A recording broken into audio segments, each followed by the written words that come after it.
Reconstruction. Education. Healing. Reconciliation. These are just some of the roles played on the world stage by non-governmental organizations, or NGOs. How should they operate? What is their mandate? What problems do they face? To whom do they answer?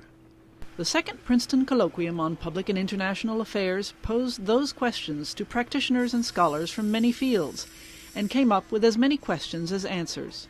But there is consensus on one thing. The NGO's role in the world is expanding dramatically, and in light of recent events, is now in a time of ferment. So what we wanted to do was to look at that role and look at it in relation to the role played by governments, and to see to what extent are they partners, to what extent might they be rivals, to what extent are they even adversaries, in the sense of governments pushing in one direction and non-governmental organizations in another. And the result of that was a series of panels that look at these questions very specifically in the context of nation building on the one hand. So you have non-governmental organizations working hand in hand with the U.S. government and the British government and the NATO governments in Afghanistan and in Iraq, and also the battle to reduce the incidence of HIV/AIDS, which is really one of the great moral challenges of our times. And we're looking at NGOs in those two sectors, but we're asking lots of bigger questions about their accountability, their relationship to the public and the private sectors, and how they understand what they're doing themselves. It's been about a year since the regime of Saddam Hussein was overthrown by military action spearheaded by the United States. And it's a good time to take stock and to see what has been done well, what has been done badly, and to try and look a little bit ahead to what we still have to deal with. The most exciting development for me is the revival of what we call loosely civil society. In other words, those groups of people who come together voluntarily to protect, advocate for, and serve certain interests that are common to that group or common to a constituency of people in Iraq that they represent. This, I think, is an essential component of a return to health of Iraqi society, and is going to contribute to health in Iraqi politics. Now, there is no organization out there that doesn't have a mission statement, and so as you know, the military always has one. This was ours. Take the time to look at it, because it's not your standard military mission.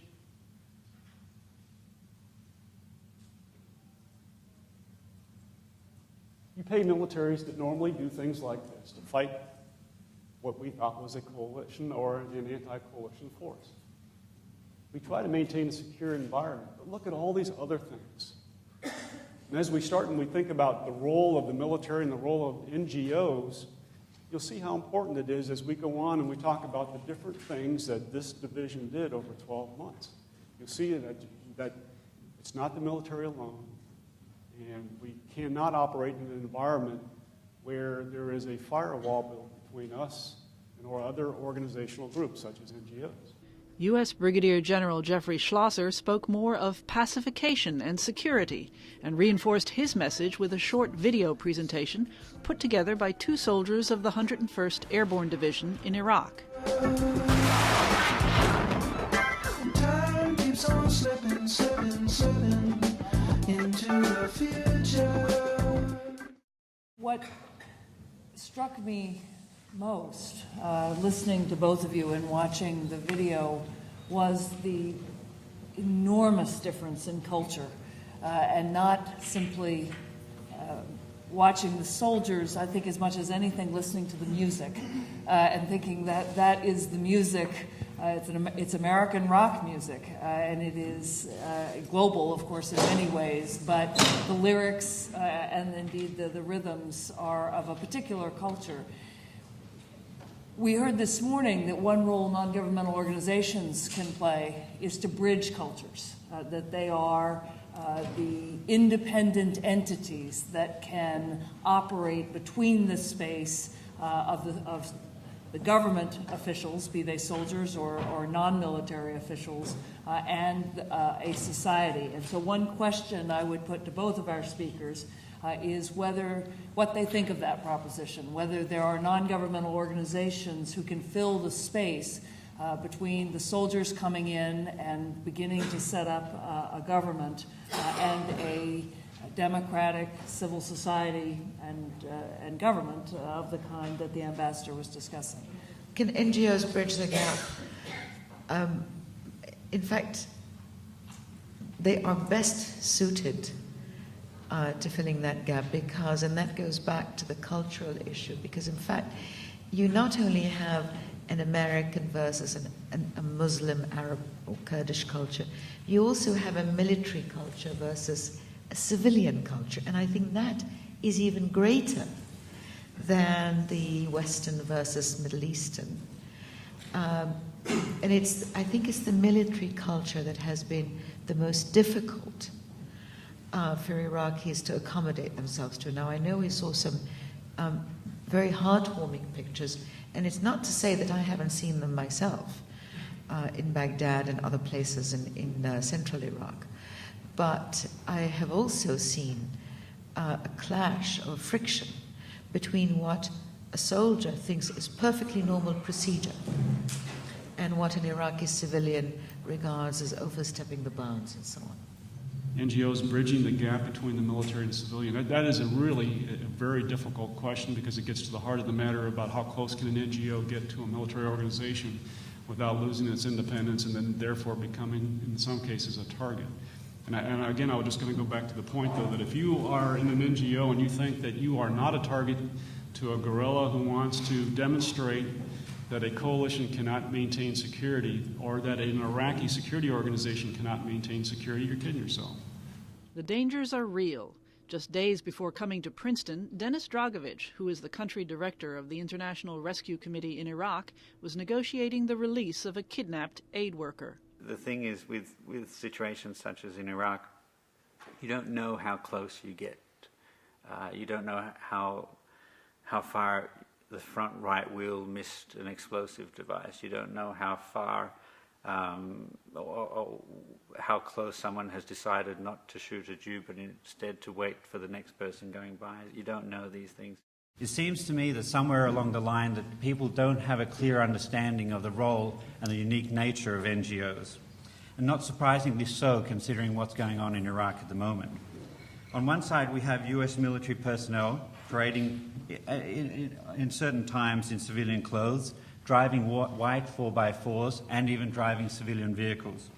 We have civilian aid workers wearing Department of Defense IDs, surrounded by armed security guards. The media, meanwhile, refer to soldiers and armed security personnel killed in action as humanitarians. And NGOs themselves, in some cases, request and accept military escorts or contracts from the Department of Defense. It's very confusing to me to be able to distinguish between NGOs, and it's understandably even more confusing for Iraqis who haven't had an experience with the international humanitarian community and the unique independence of NGOs. They don't understand NGO, but they do understand humanitarian. And so that's what we try to push. But they know certainly non-governmental, how can it be? For example, I met with one Ayatollah late at night in the deep recesses of Najaf, which in itself is a unique place. And after being pushed through security and body search several times, I had the chance to sit down and speak with him. And he's very anti-American. And when I introduced myself as being Australian, he said, "So you're working for the government? You're here working for the government?" And I said, "No, I'm here of my own free will, but it's not possible. You can't just leave your country with your free will. This is the mentality that he's developed from Saddam's regime, and having spent some time in Iran and other places where you cannot leave your country without the government acquiescing to it or sending you out. And so he just assumed I was there, of course, on the behest of the Australian government. We eventually convinced him otherwise, but one of the comments he made was, initially, and quite angrily, "You're here to see how thick the walls are around my house so you can bomb it. You're with the CIA." He was accusing me of that, and that wasn't the easiest of times. There is a need for all segments of the international community to better define and more clearly identify the roles in Iraq. Without a clear distinction between civilian actors and belligerents and their proxies, the unique status and accompanying security blanket provided to international NGOs throughout the world will disappear, undermining over a century and a half of progress in the work that international organisations have done throughout hotspots throughout the world, fending for people who, during times of war, are least able to fend for themselves. I happen to have been at the UN headquarters in Baghdad just 2 hours before it was bombed last August, and that I saw the impact that had on the whole international community and the whole humanitarian community. And then from that point there followed a whole series of attacks, including on the International Red Cross. Our own office in Baghdad was the target of 2 rocket-propelled grenades during the night. Fortunately, no one killed. Just in the last weeks, we've seen an upsurge of hostage-taking in Iraq, including employees of aid organizations. And the blurring of distinctions between civilian and military, what was a bad situation in Afghanistan, has been taken even further in Iraq. So there's no, there's no mystery for us, why ordinary Iraqis might be confused and have a hard time seeing the distinction between civilian aid workers and the military, when you have, in some cases, military or security people in civilian clothes but carrying arms and driving the same kind of vehicles that we might drive and all of that. It's very confusing for them, and I think it has undermined our reputation as independent and impartial humanitarian actors. So then the question is, what is the state today of independent humanitarian action? What is the state of humanitarian space? And the simple answer is it's very bad, and that it is under assault, and it's under assault in ways that we have not seen in my experience, and I've been working with CARE for 22 years, so we're not new to this game, and I'm not new to this game, but some of what I see today goes beyond. It's not completely different, but it goes beyond what we've seen elsewhere. If you have the support and protection of the community, you're much more likely to get through these kind of difficult times unscathed. If the community starts to perceive you as a part of a military operation or some political project or some religious undertaking that they consider alien to their own interests, then you're going to be vulnerable, and there's virtually no security precaution you can take. Should non-governmental organisations eschew involvement with the military or cooperate with the military? Now, here the climate is such an unusual one that it is difficult to come up with any broad statement of principle that will necessarily solve all the problems that can arise. In certain circumstances, one finds NGO workers who are deeply uneasy about any risk of being identified with the military because their staff can be targeted as a result. On the other hand, there are individuals one encounters who believe that working cooperatively with provincial reconstruction teams under military auspices is one device by which assistance can actually be developed for indigent populations. And there is actually no magic solution to this challenge. It's rather one that needs to be negotiated through a process of reflection contemplation, and politics on the ground. Again, that's something which cuts against the ethos of some non-governmental organisations for whom politics is a realm separate from the humanitarian sphere, in which it is inappropriate that humanitarian agencies be involved. I sometimes think we should just move beyond the term neutrality altogether and be upfront about our politics. And if the humanitarian fundamentalists want to hold on to neutrality, well, then that is something that has a very specific meaning, but is also not a sacred cow. It's an operational stance. It's about how one triangulates operations at the field level with regard to different belligerents, and that's it. And just a similar, very quick clarification. There is an NGO code of conduct which is signed by most of the major relief and development organizations, as well as the Red Cross family. And it, after a great deal of debate, it very specifically did not include the word neutrality. It has impartiality, it has independence, but does not include neutrality. And I think that's significant to note. It is an acknowledgement that anytime you are present in a situation, you automatically have some role in whatever's going on. The organization that I was running for the first 2 years that I was in Kandahar was called Afghans for Civil Society, and we were a bit of a maverick in that we did actually make explicit statements about policy, and this is just about taboo in the NGO and nonprofit world.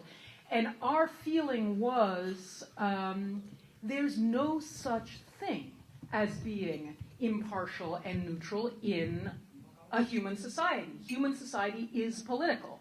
And if you pretend that it's not, that also is a political position in a way. And that's where you end up getting, as Dean Slaughter said, co-opted, basically. That you kind of go with the flow, and at best, you're kind of groping or walking forward a little bit blindly, and at worst, you're actually reinforcing oppressive structures that will guarantee a return to conflict in the future. The notion of being apolitical on the surface often means a de facto reinforcing a certain status quo that may or may not be positive for the people of the country that you're trying to assist. And in this case, what I'm talking about is warlords. And I think what happened in Afghanistan, what I found is that almost all of the aid in Kandahar province was being funneled through the governor of Kandahar province, who was a classic one of these warlord governors that we've all been hearing about. What did he do? He said he grabbed his shirt. He wanted Keynote speaker Sarah Shays has a unique perspective on operating an NGO in Afghanistan. A documentary team filmed the former journalist near Kandahar as she became embroiled in a local and instructive drama involving politicians, the military, and NGOs. And Haji Saab is your friend? The owner is your friend? Yeah. Zmanum Saradi. Salaam alaikum. And again, I can, just to illustrate the guy, I can go back to this, our village building exercise, where one day my engineer comes to me and says, there's a little problem with Akokalacha, that's the name of the village. And I said, what's that? And he said, well, we can't get any stone. And I said, what do you mean we can't get any stone? He said, well, the governor held up our tractor at gunpoint because I said, he what? And so we hopped in the car and went out to the quarry, and it turns out that the governor had awarded a monopoly on stone, the only thing other than sunshine, of which there's an abundant supply in Kandahar, to his brother. And this was because the famous Kandahar to Kabul highway was going to be built and needed a gravel base. And so the brother was going to get the monopoly on gravel for the highway. This guy also, his men shake down ordinary Afghans on the road. They kidnap people. They torture people for ransom. These are the people who are preying upon the countryside. And these are actually the people who brought you the Taliban, because it was in frustration and desperation at the kind of conditions they were imposing on people that the people of southern Afghanistan, anyway, turned to the Taliban for respite. And unfortunately, in a kind of shortcut, we brought them back. There's a very famous study of the British Empire in India called Empire and Information, which tracks how the British tried to cultivate and elicit local information for the process of basically better government. And that they needed it to be able to manage, with a relatively few 100,000 Englishmen, a very large number of people in a foreign place. And they found local interpreters, local elites, local holy men and fakes who would provide this information for the process of their own upward mobility. And empire has this ability to elicit cooperation. And sure, especially when empire is bringing money. Exactly. And my question is that for those who have a somewhat more critical and perhaps contested notion of foreign intervention, especially under military occupation, how do you see the role of people who elicit and traffic in local information? Because from the second point of view, one could argue that for people under occupation by people who have money and power, what they need is information about who is ruling them. And that the success of people like Gandhi and revolutionary movements and national movements was to actually bring into play among local communities a better understanding of those who are governing them. And I'm just trying to see where you see activists and NGO workers fit inside that way of looking at it. I understand the point you're making. I'm not quite sure I understand the question you're asking me. And I guess my experience has been that Afghans understand foreigners much better than foreigners understand Afghans. And I'm operating from a perspective that, I suppose in a way I'm part of a foreign ruling group in Afghanistan, but I don't see myself, I certainly have no intentions of trying to rule Afghanistan. I have no intention of staying there. That's actually why I left Afghans, or one of the reasons I left Afghans for Civil Society, is I felt that it was on its own feet and could run itself, and that my job is not to create a permanent employment position for myself in Afghanistan. The key line is I think Afghanistan could really be a success story. But the way we're currently moving, I think we could well be snatching a defeat from the jaws of victory, where the elections in particular, it's far too early for those in Afghanistan right now. It's a country still, we're outside of Kabul, warlords dominate, drug lords are increasingly playing an important role, and elections held right now, to me, especially parliamentary elections, are inevitably going to be won by the very individuals who are responsible for much of the last 20 years of conflict in Afghanistan, in particular the warlords. And elections now, I think, are going to they're going to win because they have the guns to intimidate, they have the money to buy votes, and they hold power. And I think elections are going to then bring them into parliament and legitimize their role in Afghan politics. And after that, I think it's going to be very difficult to push a reform agenda and to move forward in terms of a new political order for Afghanistan. Andrew Wilder runs the Afghan Research and Evaluation Unit, an independent policy research institution in Kabul. For many, the current government is a rather unsavory cast of characters in many ways, with some notable exceptions.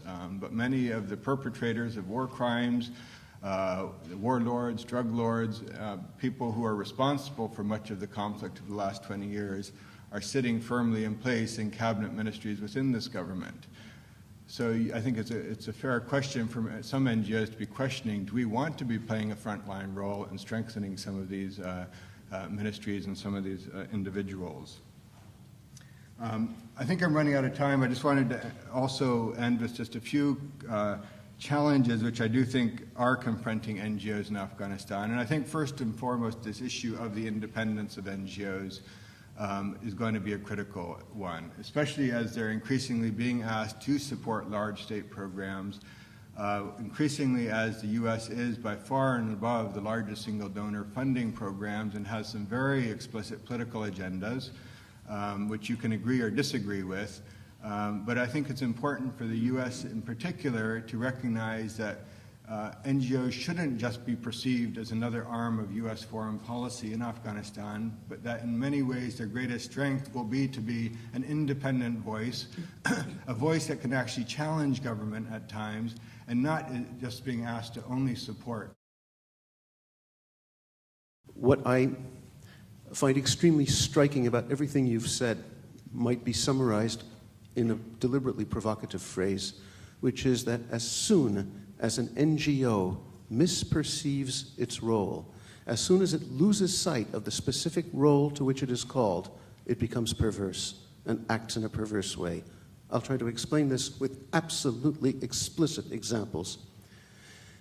The role of the NGO in the 1980s in Afghanistan, as you have all pointed out, was to delegitimize a state perceived as aggressive, imposed upon its population against its population's will. Therefore, all NGOs working in Afghanistan at that time, which were funded mainly by the United States, were used and accepted being used to delegitimize a particular state. I just heard that at the Afghanistan Development Forum meeting, which was held over the last 3 days in Kabul, in his opening remarks, the Minister of Planning, under which NGOs have to register who are working in Afghanistan, basically equated NGOs with warlords and basically told them it's time to pack your bags and leave. That is the attitude of many within the government, but also increasingly among some donors, a remarkable turn of attitudes towards the role of NGOs in Afghanistan.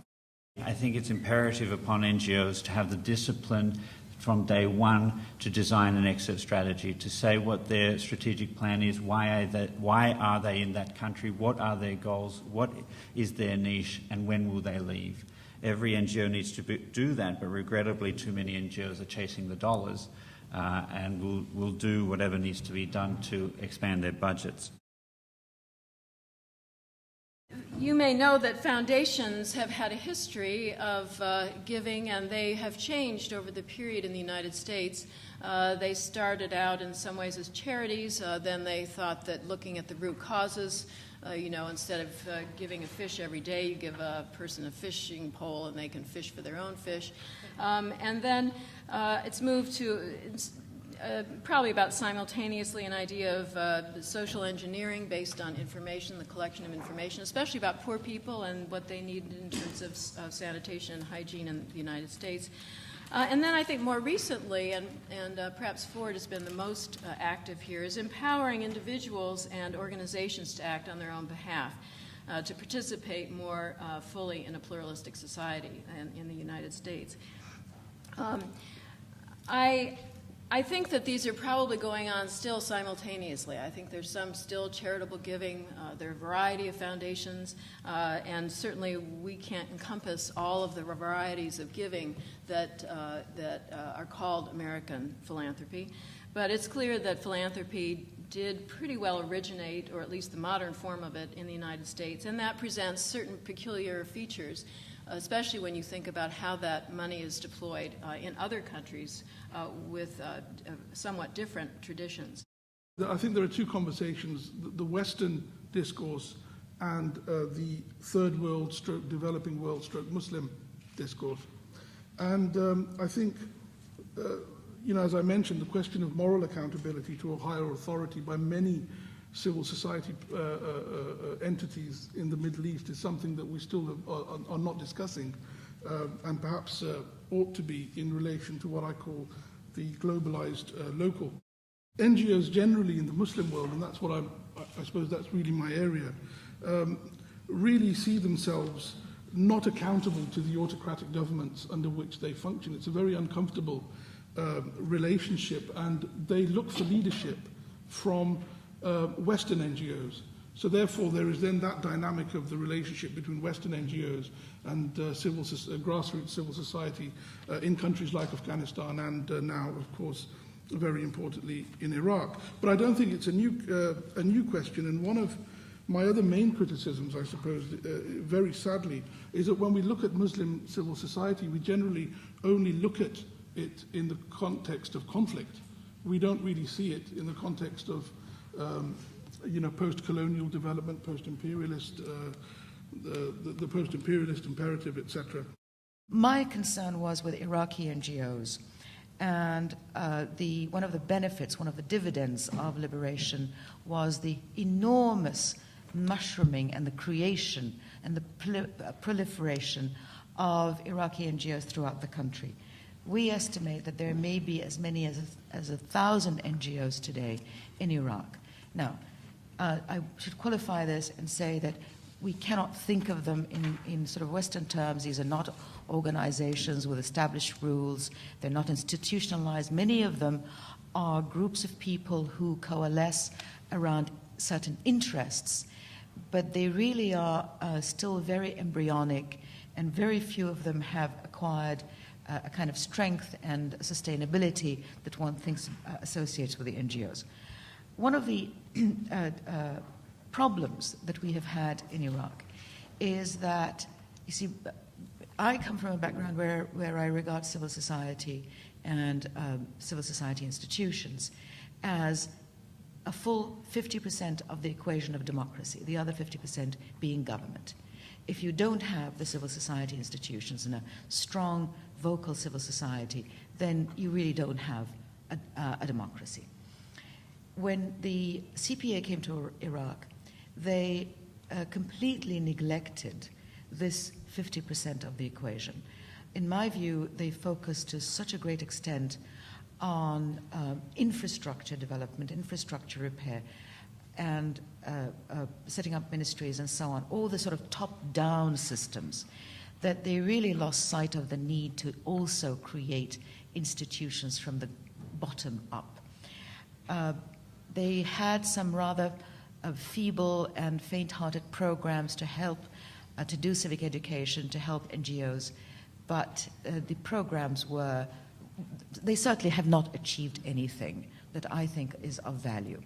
As a consequence, the NGOs that do exist in Iraq today have had no organizational training, they have had no developmental training, they have had no content training, in other words, training in the specific issues that they wish to address. They have no training in advocacy, and they have no funding. The funding situation vis-à-vis Iraqi NGOs has been absolutely appalling, because although USAID allegedly had set aside some funds to give to local NGOs, but through the bureaucracy and through the top-heavy administration of these grants, in the end, very little actually percolates down to the NGOs themselves. First, the importance of NGOs as a recipient of funders' aid is a relatively recent phenomenon. When I began working on development and social justice issues roughly 50 years ago, the state was seen as the dominant motor of development, and certainly in the initial days of the Ford Foundation's overseas programs, the principal beneficiary was the state. Indeed, in some countries, India being one of them, me too, we actually entered into agreements with governments that we would not make grants without the approval, in essence, of the government. Fortunately, that's not the experience of the Ford Foundation in many other parts of the world, but it has colored our work. Of course, in the intervening 50 years, many things have altered the equation between the state and non-state organizations, among them a growing disillusionment with the ability of states to deliver needed services in a rights-respecting manner, the collapse of the Soviet Union and a whole host of states liberated from total state dominance of activities, and indeed the effective labors of people in the international human rights movement, people at the grassroots levels in many parts of the world to demonstrate that NGOs can make a difference. While Bill Carmichael was in Rio in the 1960s, a shift in the military government's policy forced a young man to ask the Ford Foundation for a way to do policy research outside the status quo. That man was Fernando Henrique Cardoso, who later became president of Brazil, a member of the UN Eminent Persons Group, and on this occasion, a keynote speaker at the Colloquium. As president of Brazil, as has been said here for 8 years, I can testify to the immense value of respecting, listening, and linking up with the source of energy brought by civil society. Let me take a concrete example to make my point. Brazil has one of the best programs to fight AIDS. The fight against HIV/AIDS was a sub-theme of the NGO Colloquium. Here, too, governments and civil society are testing their roles and relationships in a battle of a different kind, the enemies being disease, apathy, and stigma. I'd like to get back to this question that you raised on AIDS. The story that you told about civil society and the campaign on AIDS and against the patent rules was very striking and very powerful. But the underlying problem was the original rules. The underlying problem was the original international rules on patent rights, the TRIPS Accord, that made it difficult for Brazil to overcome the patent problems. So the fundamental problem is really how the global rules are made in the first place. And the civil society campaigns are a stopgap measure to try to redress the discrepancies in power and in how those rules are made in the first place. The rules are largely made by the G7 countries. And even large and powerful and rapidly growing countries such as Brazil do not have equal voices in those decision-making processes. The Canadian Prime Minister, Paul Martin, is now pushing very hard for the G7 to be replaced by the G20, which would include 10 major developing countries such as Brazil. And I wanted to get your reaction to that proposal. Do you think that Prime Minister Martin is correct that having the G7 play a major role in global decision-making would be a much better way to go? And if so, do you think it's politically realistic that the G7 would allow that to happen? Of course, the G7 have the power and have money. But I think that's not possible to imagine that the G7 by their own will be able to solve problems. This is a much more ample question. You refer to G20. I don't know who are within the G20. So the point is that I think what is important is to establish networks, including different countries and different governments. The G7, is much more, I don't know to what extent you are aware of what really consists on the G7 meeting. It's just a meeting. They don't have any instrument, a permanent instrument to enforce decisions. It's a meeting. It's important because they may call attention for one problem, but how to implement? And implementation cannot be in the hands of only a limited number of governments. It depends on local governments, certainly, each government, and basically depend on social mobilization.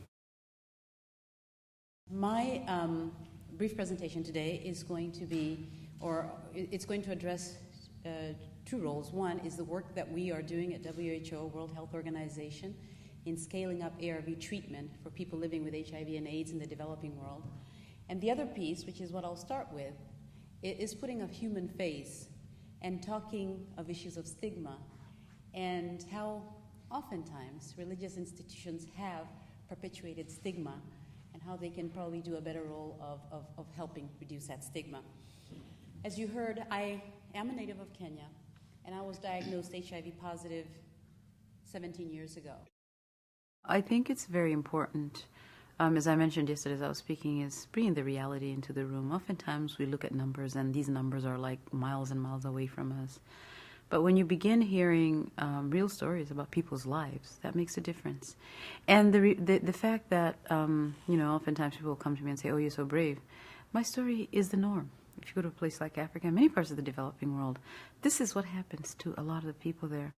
I lost my husband to AIDS 2 years later, and 4 years after that, I lost my job. Now, if you know anything about the developing countries, once you lose your job and you're HIV positive, they test you before they give you another job. So if you're HIV positive, you can't get a job. So luckily enough, I was able to sort of put a small wooden kiosk together where I sold bread and sugar and, basic things like that, and I was able to support my children that way. And then I became ill in 1997. I came down with pneumonia. That same year after the pneumonia, I began realizing that unless I did something, I probably wouldn't live very much longer, and I wouldn't be able to look after my children. So through some miracle, I say it's a miracle, I was able to come to this country and get access to antiretroviral therapy. And with that gave me a new lease on life. It gave me hope. It gave me the will to continue and to look after my children and to give back. And these drugs made a difference in my life. They allowed me to go back to school, where I was able to get my undergrad degree and to do a master's in public health, in maternal child health. And, my path throughout to the World Health Organization, where I'm working today, which is quite an achievement for a person who, once I was diagnosed, I was told, you're not going to live beyond 2 years. We can talk about Africa and 700 people, Kenyans, dying every day, 700 people dying. And we could talk about Nigeria, where 800 people are dying every day in Nigeria. We could talk about Zimbabwe, where 2,000 people are dying every week in Zimbabwe. But right here in the United States, 1 in every 50 African American men are infected. Right here in the United States, 1 teenager becomes infected every hour. Right here in these United States, and out of those 1 per hour teenager, 70% of them are African Americans. The faith community in the African diaspora has the ability to connect. It is the faith community that connects us, not just connects in Kenya or Nigeria or Zimbabwe or Kenya or Cote d'Ivoire, all these countries where the Balm and Gilead work, but it connects across the pond, across the Atlantic Ocean. All of us who are well-meaning and who really think that ARVs make a difference and that they're important for people in the developing world to have access, I think we're all lobbying and pressurizing because it's the only way. We need these drugs to be literally almost free for those who are just so poor to be able to have access to them. And how do we do that? And so far right now, we know that the generics are the ones which are pretty cheap. In some countries I hear, like in Rwanda, $25 a month. Still, for some, that's still a little bit expensive. But with the big pharmas, even though there's been, really good negotiation that has taken place and the costs have really come down, or the prices, it's still a little bit expensive. And so we're all pushing because ultimately what we want is universal access. How do we get universal access? It literally has to be free. Almost free for people to be able to have access. So, and I urge, everybody to be out there and lobbying and saying, look, these drugs are there. We know they prolong life. We have 42 million living with HIV and AIDS. At least 6 million are in need of this treatment. We have over 3 million dying every year. This is worse than any war we've ever seen. How can we just sit back and let this happen? And we can do something about it. What are we going to say 10, 20 years from now when a whole generation is decimated in a place like Africa or India or China or whatever, because, the epidemic is not just raging in Africa. It's moved to Asia, to China, Eastern Europe. I mean, we need to wake up and realize that we need to do something. If people really wanted to treat people in Africa for AIDS drugs, they would be identifying research targets were designed to have products that were heat stabilized, that were lots of fixed dose combinations.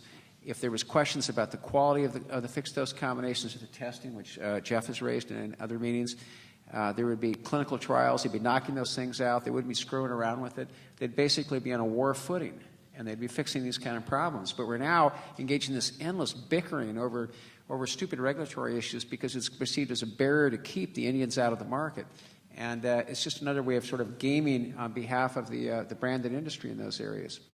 We're working to stimulate generic competition so that we can see those prices drop and we can make the medicines more widely available. But in the meantime, the brand name industry, the R&D-based industry, has not voluntarily dropped the prices of their drugs to a level that's affordable. And I think this is one thing to keep in mind when you think through the kinds of policy solutions that are going to actually guarantee equitable and affordable access to medicines over the long term. It can't rely on a voluntary ad hoc system that relies on the goodwill of companies to do what's right. There has to be something pushing them, forcing them to do it. If what we share is an interest in ensuring that people who are some of the poorest and most affected by epidemic disease can get access to the medicines they need so that they have a hope of having the kind of life that the rest of us take for granted, then it seems to me that the best way forward, and here I agree with one thing Jamie just said, is to cease bickering about things and try to find ways to work together on the ground in developing countries to get the medicines that do exist to the people who need them. That's certainly what Merck continues to try to do, along with the research that we're doing into new medicines and vaccines, and we welcome the opportunity to work with partners in the public sector, in the NGO community, as well as in the private sector to try to make that happen more and quicker and really to help the people who need the medicines that we can provide. Because they're trying to get back to what's basically a moral issue. Are we going to ration medicine to only those who can pay? Are we going to pit innovation versus access as some kind of Sophie's choice where you have to decide whether you like to have innovation or you like to have access? Or can we design a way of paying off the innovators, which is more rational in terms of capacity to pay and what you get back in terms of therapeutic innovation, plus more efficient that is morally not repugnant? I think what we need is a dialogue between the commercial culture and the NGO not-for-profit culture, so that the for-profit and the not-for-profit are in some kind of conversation, and in a conversation somewhat as equals, even though there's a huge economic disparity. I mean, what the not-for-profit sector may lack in economics should be compensated for if the sector is being true to what the sector, I think, was founded for. It should compensate in values. What have we learned in 20 years in battling this disease is that you have to continue to drive the message home. There's so much ignorance out there about, I've had people come up to me recently and still talk about a government conspiracy behind this disease. It's incredible, and the role models that are out there. I think Harvey Firestein wrote a great piece in the New York Times, which I actually brought with me today. Anybody would like a copy? I think it's very smartly written and right on the money, talking about the role models that we've created, at least within the gay community in the last 20 years. And the role model has really been the HIV positive individual. Through the drug companies, it's living with AIDS. He argues quite forcefully that we've created the wrong role model. It really should be the HIV negative person should be the one, the people that have taken responsibility for themselves. I'm very proud to see my fellow members of the music industry who have mobilized and put the life into life beat and artists that come forward. We're under attack all the time in the music industry for the sleaze factor and the other factor. I welcome you to go to our website and see the good that we do every day in the music industry and how superstars really do give back every single day.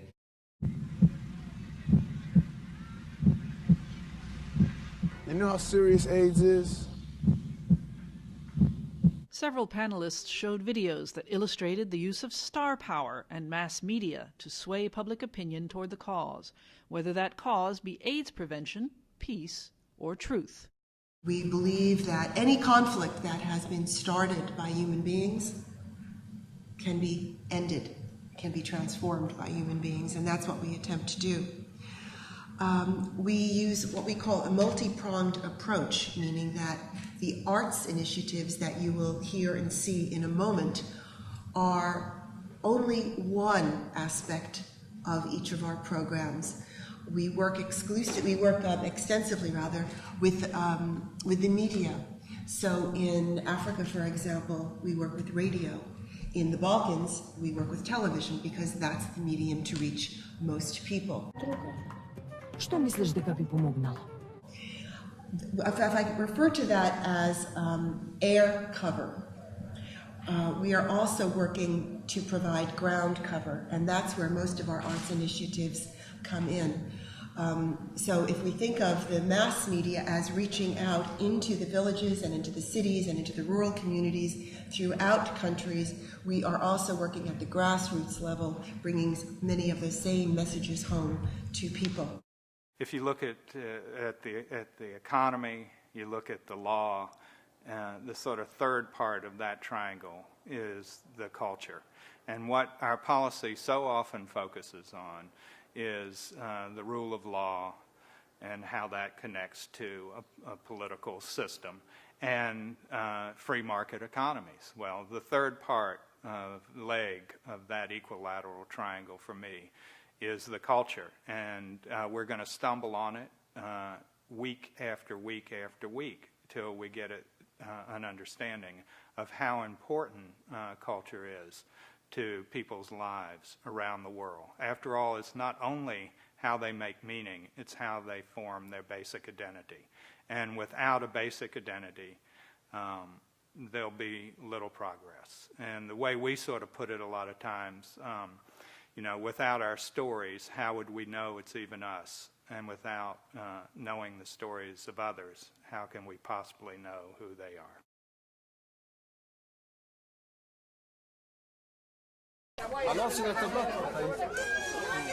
Disease.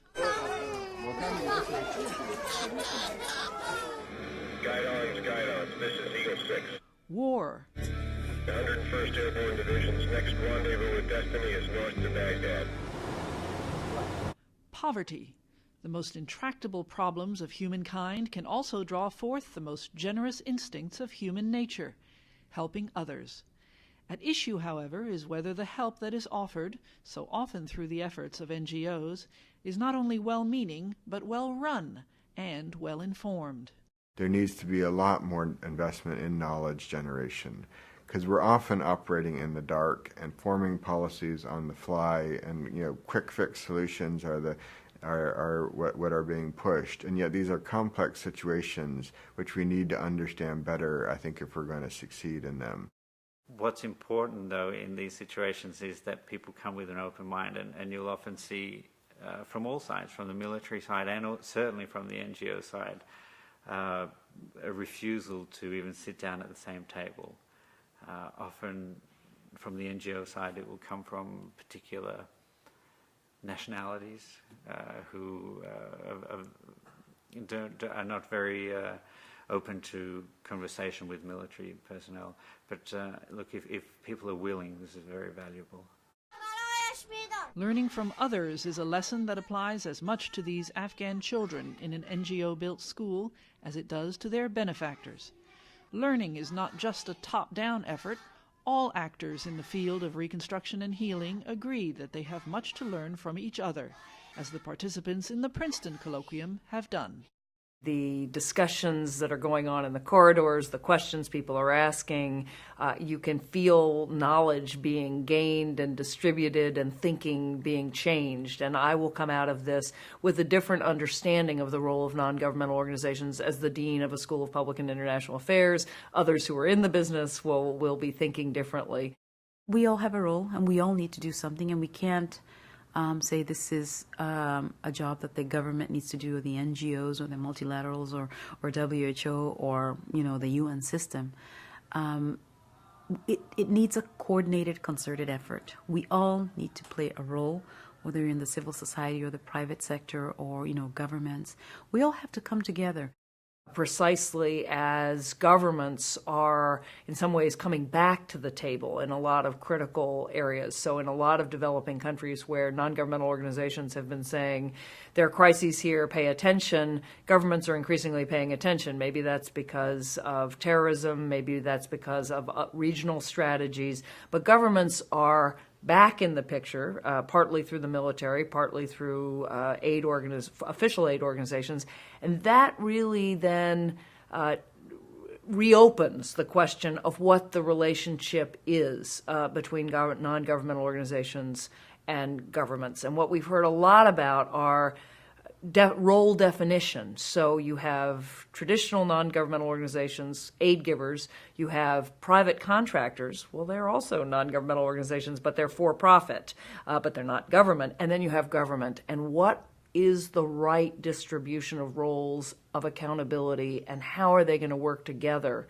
given that they each have distinct roles to play? There's consensus on the questions more than the answers, but it's a very exciting time to be looking at these questions.